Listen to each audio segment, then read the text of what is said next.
video is going to be about touchbacks. Done. Go practice. Just kidding. Alright, this is going to be about touchbacks. Alright, now this is where you're going to face your partner as you turn and move. It's going to be an underarm pass with a free spin. So we're just going to go ahead and give you the quick view of what that means. So you're going to start off with a right to right. You know how to get that. Okay, belt loop and so forth. So start with the basic first and triple step, rock step, triple step, rock step, triple step, rock step. Cool. So notice the underarm, I call it rock step, but it's a turn in place of the rock step. Cool. I'm going to give you one more angle here.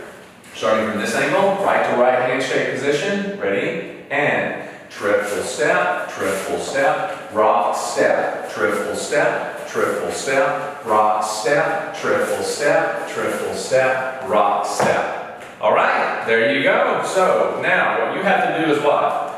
Go practice. And remember, what do we want to do? Have fun and continue breathing. Cool. All right, now again, if you need more detail on this, go over to the private lesson style videos, look this pattern up, and we'll go into further depth for you, okay? Other than that, watch the video and come on back for the next quick view.